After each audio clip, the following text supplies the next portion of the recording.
जय हिंद दोस्तों। आज हम भारतीय संविधान यानी कि इंडियन कॉन्स्टिट्यूशन से रिलेटेड एक टॉपिक स्टडी करेंगे। अगर संविधान की बात किया जाए तो संविधान की डिफिनेशन कुछ इस प्रकार है। सभी व्यक्ति के लिए बराबर कानून ही संविधान कहलाता है। तो आज हम देखेंगे इंडियन कॉन्स्टिट्यूशन। इंडियन कॉन्स्टिट्यूशन में 22 भाग हैं और उसमें 395 आर्टिकल यानी अनुच्छेद हैं। इसमें ये संशोधन करके जो ए बी सी जोड़ा गया उसको हटा के संशोधन जो किया गया, जैसे एक संशोधन के एक का खा गा ए जोड़ देते हैं, उसको छोड़ के अनुच्छेद जितने हैं वो 395 हैं। तो भारतीय संविधान में 22 भाग तथा 395 अनुच्छेद। उसी में से हम पहला भाग पार्ट 1 देखेंगे आज।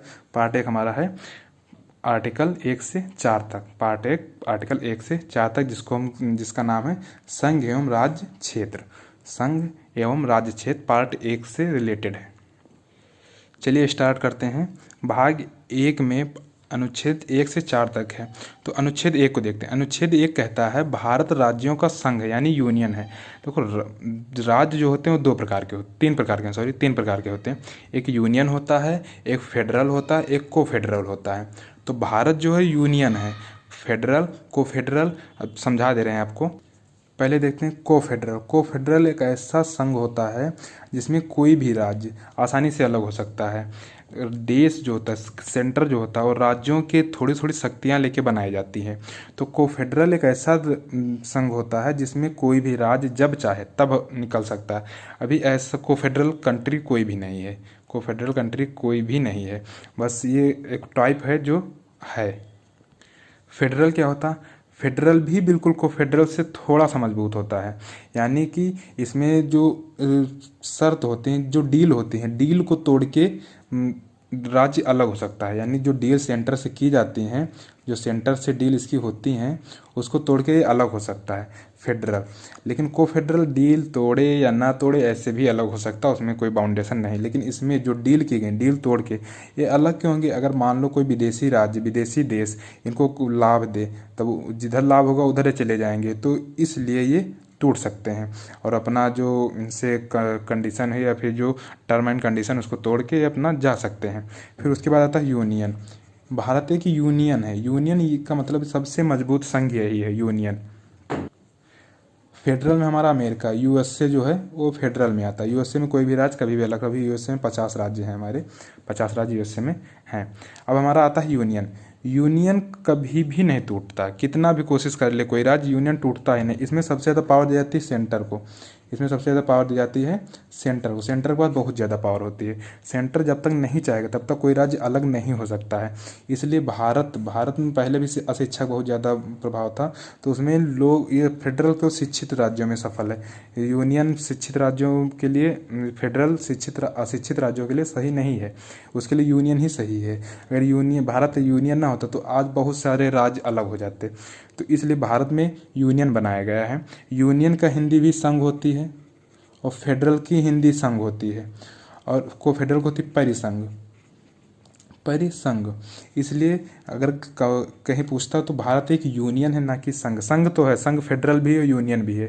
तो इसलिए ज़्यादातर यूनियन ही कहा जाता है। भारत एक यूनियन है। इसमें सबसे ज़्यादा पावर होती है सेंटर को। इसमें कोई भी राज्य अलग नहीं हो सकता, कितनी भी कोशिश कर ले। यानी कि देश से, आपस में तो राज्य अलग हो सकते हैं लेकिन देश से बाहर नहीं जा सकते। अंदर कुछ भी तोड़ मरोड़ करो, बात की बात है। इस हिसाब से आर्टिकल 1 हमारा भारतीय राज्यों का संघ है। भारत एक राज्यों का संघ है जिसे हम यूनियन कहते हैं। आर्टिकल 2 कहता है विदेशी राज्य को मिलाना। यानी कि हम किसी भी, अगर कोई राज्य सहमत है तो उसको मिला सकते हैं। इसी के आधार पर जो हमारा 16 मई 1975 को सिक्किम भारत का राज्य बना। सिक्किम भारत का राज्य बना। ये पहले 1974 में ही आ गया था। भारत में 1974 में ही आ गया, लेकिन तब ये सह राज्य था। फिर 36वां संविधान संशोधन करके इसको 1975 में सिक्किम को 22वां राज्य घोषित कर दिया गया।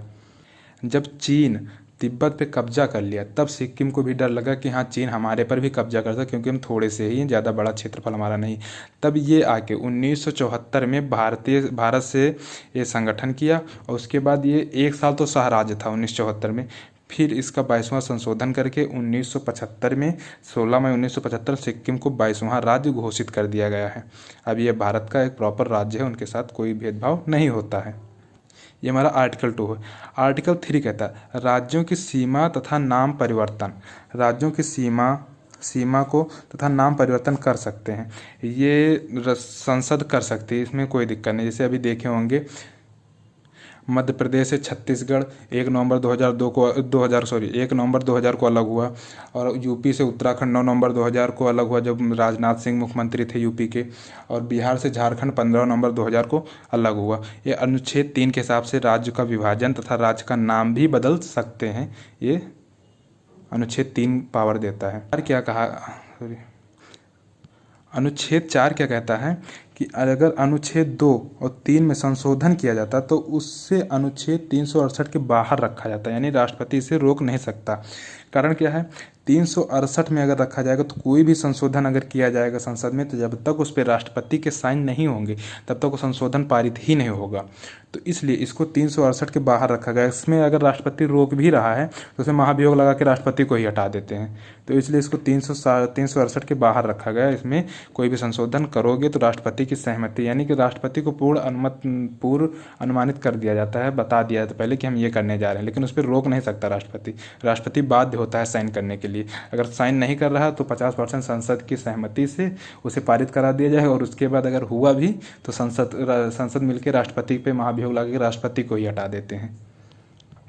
महाभियोग की चर्चा आर्टिकल 61 में है, उसको हम आगे बात करेंगे, भाग 5 की बात है। जैसे अनुच्छेद 1 कहा कि भारत एक राज्यों का संघ है, तो राज्य क्या है, राज्य के बारे में कुछ नहीं बताया, तो इसी में कह दिया है कि राज्य जो है वो संविधान की जो बुक है उसमें अनुसूची 1 में राज्यों की डिटेल दी गई है कि राज्य क्या क्या है या राज्य के नाम क्या हैं, अनुच्छेद 1 में तथा अनुच्छेद 1 में ही कहा गया अनुसूची 1 में। इसीलिए अगर राज्य का विभाजन करोगे तो आर्टिकल 4 ये बताता है कि जब संशोधन करोगे तो उस समय अनुसूची में भी संशोधन करना पड़ेगा। अनुसूची में क्योंकि राज्य अगर नया बनाओगे या नाम चेंज करोगे तो अनुसूची 1 में तुम्हें जाके सही करना पड़ेगा, तो इसलिए यहाँ पे आर्टिकल 4 के हिसाब से तुम अनुसूची 1 में कुछ भी परिवर्तन कर सकते हो, उसमें राष्ट्रपति कुछ नहीं कर सकता है। यानी भाग 1 अगर देखा जाए तो भाग 1 में राष्ट्रपति का कोई पावर नहीं दिया गया है, बस केवल नाम मात्र कहा गया कि राष्ट्रपति के पूर्व अनुमति के भारत की कोई भी सीमा बदल सकते हो। लेकिन इसमें ये भी बताया गया अनुच्छेद 3 में कि भारत के अंदर बाहर कुछ नहीं कर सकते आप। बाहर अगर करोगे तो राष्ट्रपति की सहमति जरूरी रहेगी। भारत के अंदर आप तोड़ मरोड़ जितना कुछ करना है कर सकते हो अनुच्छेद 3 के तहत। अनुच्छेद 2 कहता है कि हाँ किसी भी भारतीय राज्य को मिला सकते हो। अनुच्छेद 1 कहता है भारत एक संघ है, यूनियन है। अनुच्छेद 4 कहता है कि आप जो भी कर रहे हो उसमें राष्ट्रपति रोक नहीं लगा सकता, राष्ट्रपति उसको मानने के लिए बाध्य होगा, आप उसको पूर्ण अनुमति दे सकते हैं।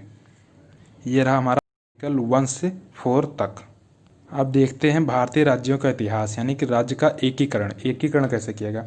एकीकरण करने के लिए 3 लोग को दिया गया था, सरदार पटेल, वीपी मेमन और माउंटबेटन। ये 3 लोग थे जो राज्यों के 552 देशी रियासतें थी, यानी कि जिसमें जब भारत आज़ाद हुआ तो उसमें 552 देशी रियासतें थी, उनको मिला के एक देश बनाना बहुत बड़ी बात थी। तो उस काम को सरदार पटेल, वीपी मेनन तथा माउंटबेटन को दिया गया था। ये तीनों लोग मिलके लगभग सभी राज्यों को तो एक कर लिए थे, लेकिन 3 राज्य ऐसे थे जो यूनियन में आने के लिए सहमत ही नहीं हो रहे थे। नंबर 1 हमारा है हैदराबाद स्वतंत्र राज्य अपना बनाना चाहता था, क्योंकि अंग्रेज लोग कह गए थे जो देशी रियासत मिलना चाहती भारत में मिल सकती है, अगर नहीं मिलना चाहती तो एक अपना स्वतंत्र राज्य भी, अगर स्वतंत्र देश भी हो बना सकता है। तो इस हिसाब से हैदराबाद एक स्वतंत्र देश बनाना चाह रहा था। दूसरा हमारा है जूनागढ़ गुजरात में पड़ता है, जूनागढ़ भी स्वतंत्र राज्य बनाना चाहता था। और तीसरा हमारा जम्मू कश्मीर, जिसका अभी भी जल्दी निपटारा हुआ है।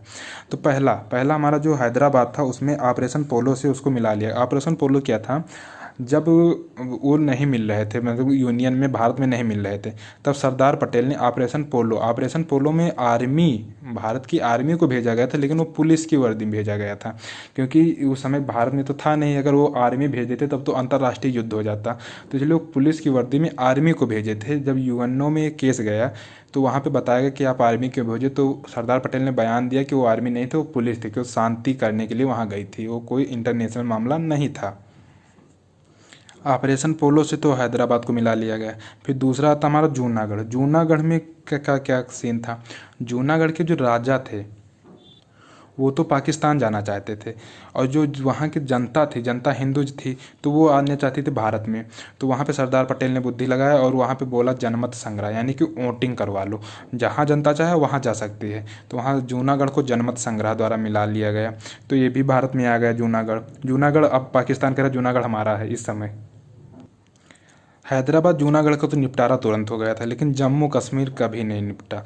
जम्मू कश्मीर का राजा वहाँ पे जो था हरि सिंह, राजा हिंदू था और वहाँ जनता मुस्लिम ज़्यादा थी, और जो विभाजन हुआ था वो हिंदू मुस्लिम को लेके हुआ था। जहाँ पे ज़्यादा मुस्लिम वहाँ पाकिस्तान, जहाँ पे हिंदू वहाँ पे हिंदुस्तान या इंडिया बन गया था भारत। जम्मू कश्मीर का जो राजा था वो हर सिंह था, और जो उस समय प्रधानमंत्री था वो था शेख अब्दुल्ला। तो इन दोनों लोग भारत में मिलना नहीं चाहते और पाकिस्तान भी नहीं जाना चाहते थे, ये अपना एक स्वतंत्र राज्य बनाना चाहते थे। तो भारत इनको दे दिया कि आप अपना स्वतंत्र राज्य बना सकते हैं, हम नहीं डिस्टर्ब करेंगे। माउंट बेटन इनके पास गए थे हर सिंह के पास कि आप बीच में छोटा राज्य सहमत नहीं, क्योंकि ये दोनों विवादित देश थे, भारत भी और पाकिस्तान भी, तो बीच में एक स्वतंत्र राज्य नहीं बन सकता। फिर क्या हुआ, पाकिस्तान जम्मू कश्मीर पे अटैक कर दिया, यानी कि आक्रमण बोल दिया। तब हरि सिंह आए जवाहरलाल नेहरू के पास और बोले कि आप हमें बचा लीजिए। तब हरि सिंह ने उस समय जवाहरलाल नेहरू बोले क्यों बचाएं हम, कि आप तो विदेशी राज, अगर हम आपका सहायता करेंगे तो ये तो अभी हम आज़ाद ही हुए और तुरंत हम अंतर्राष्ट्रीय युद्ध करना शुरू करें तो ये गलत हो जाएगा, क्योंकि हमारे पास इतनी शक्तियाँ भी नहीं हैं। तब हरि सिंह ने 26 अक्टूबर 1947 में विलय पत्र पे साइन किया कि हम अब आप में यानी भारत में मिलना चाहते हैं। तब जाके सरदार पटेल ने अपनी सेना भेजी, और अपनी सेना भेजने के बाद वहाँ पे युद्ध किया। उस सेना के जो नेतृत्व करता थे उनका नाम था ब्रिगेडियर उस्मानी, वो उस युद्ध में शहीद हो गए थे। जब तक सेना भारत से पाकिस्तान पहुंचती यानी कि कश्मीर पहुंचती, वहाँ पे भारत कश्मीर का नक्शा कुछ इस प्रकार है। तो इतना जो राज्य है ये पीओके बन गया था, इतने में वो पाकिस्तान कब्जा कर लिया था। ये जो लाइन बनी यही सीज फायर है, 30% लगभग पाकिस्तान के कब्जे में चला गया और 70% भारत ले लिया था। ये अभी भी पाकिस्तान में है, इंटरनेशनल मैप पे पाकिस्तान का दिखाता है, और इसको आज नहीं तो कल भारत ले लेगा। इस प्रकार जम्मू कश्मीर को भी भारत में मिला लिया गया अभी, और बाद में जो 370 धारा थे उसको हटा के 35A को उसको भी भारत में पूरी तरह मिला लिया गया। जो नियम कानून थे वो जम्मू कश्मीर भी लागू होने लगे। अब आते हैं राज्य का विभाजन हुआ। 1950 में संविधान लागू हुआ, तब देश में जो राज्य थे उनका विभाजन 4 प्रकार से किया गया था। ABCD राज्य का विभाजन जो हुआ था, ABCD 4 प्रकार से विभाजन किया गया। ए में कौन से राज्य आते थे, ए जिसमें अंग्रेजों का शासन था, अंग्रेजों का शासन था, अंग्रेजों का शासन।